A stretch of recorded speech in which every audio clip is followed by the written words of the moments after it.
A Associação dos Familiares e Vítimas do 8 de janeiro, a ASFAV, entregou à oposição na Câmara dos Deputados um relatório sobre abusos contra as pessoas envolvidas no protesto na Praça dos Três Poderes em 2023. Eu vou fazer um corte aqui, Alemão, porque muita gente fala, né, a imprensa dependente, que não é imprensa, que é agência de publicidade e propaganda, fala em golpe, né? O nosso velho jornalismo financiado fala em golpe. A Associação de Vítimas fala em protesto.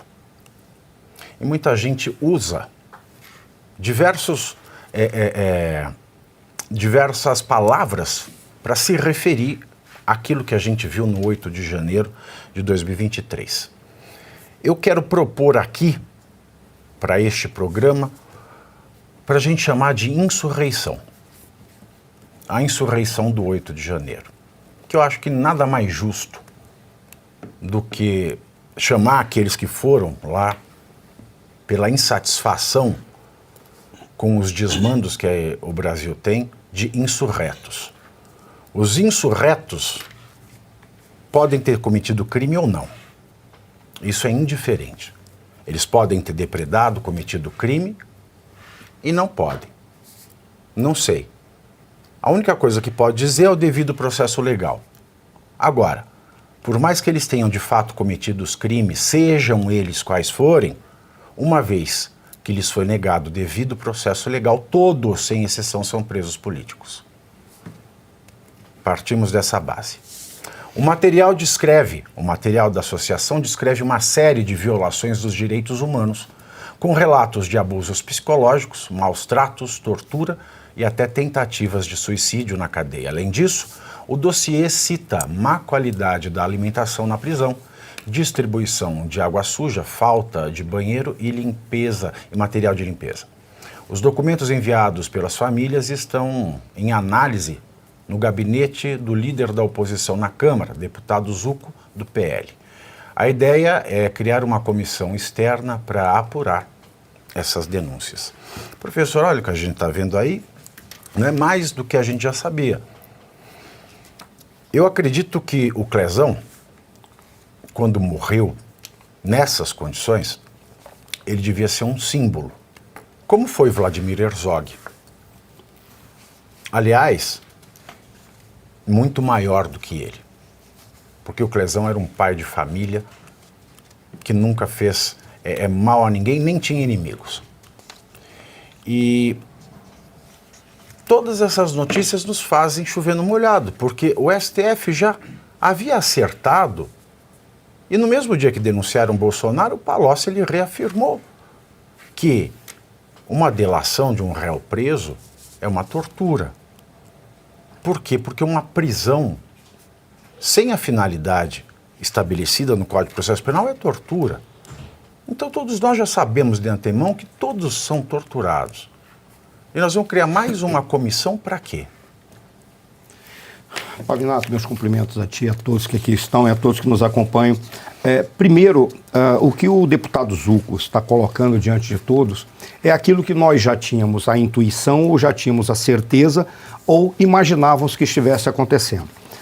Todo o processo que levou essas pessoas a serem encarceradas da maneira como foram, por terem sido ilegais, a maneira como foi feito o processo, todo o procedimento foi ilegal, foi inadequado, foi inconstitucional, foi contra o processo legal, em desrespeito aos direitos humanos, já se imaginava que isso era o que iria acontecer. O deputado Zucco apenas trouxe para nós, mostrou aqueles que são os relatos. Veja, quando você faz comparação de momentos da história do Brasil, em apenas um ato, no início de um governo, se fez mais prisioneiros do que todo um período de 21 ou 24 anos, sobre os quais tantos ficam trazer à tona para justificar os abusos que estão sendo cometidos agora. Porque, queira ou não queira, essa é a ponte que se faz. Se diz o seguinte: nós estamos dando esse tratamento para essas pessoas porque, de alguma maneira, eles têm uma ponte com um passado recente. Veja, tudo não passa de uma ilusão, um mascaramento e uma grande mentira. Aí nós olhamos da forma como está sendo apresentado.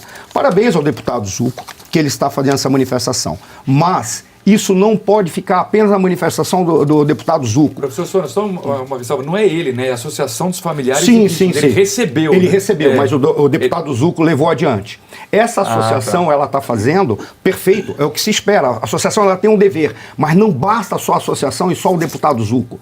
Os parlamentares têm que ter um mínimo de vergonha na cara para restaurar, pelo menos, o devido processo legal, já que não querem restaurar o Estado Democrático de Direito. Se eles restaurarem o devido processo legal, é como dado o primeiro passo para que se restaure o Estado Democrático de Direito, que já foi jogado no lixo. Essa é a grande questão. O deputado, quando vai e ele apresenta, perfeito, e ele faz uma exigência, a única coisa que se espera não é mais do deputado e nem da associação. Se espera dos parlamentares que ali estejam, que eles adotem uma postura que não é uma postura de oposição, mas é uma postura de parlamentar que está exigindo que a ordem política no Brasil se restabeleça, porque nós não temos mais uma ordem política. Nós temos algumas autoridades que passaram l'état c'est moi. É o caso que aquilo que mais fala Sua Excelência, o ministro Alexandre de Moraes. O Estado é ele. Ele acha que ele é o Estado, mas nós temos alguém. Sua, não minha, sua. Não, sua de quem quiser falar. Eu estou respeitando apenas o processo do pronome de tratamento, mas não é pronome de tratamento.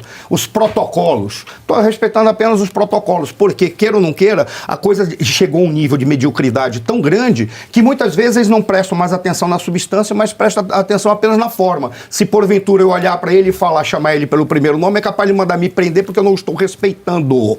Então, vamos cumprir os protocolos. Sua Excelência, ministro Alexandre de Moraes, disse que ele é o Estado. É assim que ele se comporta.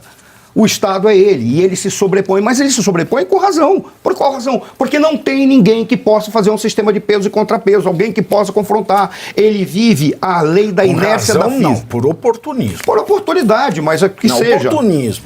Olha, não eu vou te há dizer, oportunidade num Estado constitucional para ele fazer o que faz. Mas é que está o detalhe. Mas quando não há óbice, não tem obstáculo, ele é oportunista. Você falou exatamente o que eu estou falando. Sim, seja, mas você está usando palavras bonitas. É uma ordem que a gente está vivendo que dentro da lógica política não existe mais a lógica jurídica. Não existe mais a lógica da política como uma ação política forte, produzir projetos, construir uma sociedade, buscar o equilíbrio. É só a ação política fraca. Vamos nos aproveitar das benesses. E isso se reduz à lógica do poder. Dentro da lógica do poder, a razão dele está concreta. O problema todo é que se a razão dele corresponde à razão da sociedade. Não corresponde. E ele, única e exclusivamente, está utilizando isso pela inércia, pela lei da física. Vai continuar atuando enquanto uma força contrária não barrar. A força contrária, para minha tristeza, apesar do que o Zucco fez e a Associação das Vítimas fizeram, não está ali. Está no Senado. E a gente encontra o Senado coberto, composto por indivíduos ou são aproveitadores ou são covardes. Você não tem um segundo termo, um terceiro termo que vai dizer que são aqueles que estão esperando o melhor momento. Por quê? Vou até colocar isso também, mas vou dizer os sobreviventes. Vamos colocar um terceiro termo, que são os sobreviventes. São aqueles que têm decência, têm honra, têm moral, mas o grupo é pequeno e eles estão apenas sobrevivendo naquela selva de vagabundos, com todo respeito. É isso que nós estamos vivendo. Então ele vai pela lei da inércia até que alguém o pare. Quem que vai parar? Com todo respeito, agora estou encerrando mesmo. Com todo respeito, a gente não vai precisar, não pode depositar nossas esperanças apenas no que está sendo feito nos Estados Unidos. Porque nos Estados Unidos estão preocupados com os interesses deles. Na hora que se encerrarem os interesses norte-americanos, nós vamos ter que agradecer, fazer aquilo que o Zelensky só fez há muita pressão, dizer muito obrigado pelo que vocês fizeram, mas somos nós que temos que fazer isso. E quando eu falo nós, tem que ser dentro do órgão que é responsável e tem capacidade de ser a força contrária, que é o Senado, que não está nem aí para qualquer coisa que diga respeito à sociedade brasileira. Estão preocupados apenas se vão ocupar cargos públicos, se vão disputar para governador, se vão disputar a nova eleição para o Senado, se vão ocupar cargo neste governo, é o que eles querem, ou se vão preservar os seus benefícios financeiros e sociais, é só o que eles estão preocupados. Eles são a única força e não estão fazendo nada. O que nos resta esperar para ver, quando chegar no limite e tudo explodir, como que nós vamos gerenciar a massa falida, porque é isso que vai resultar do Brasil, uma massa falida.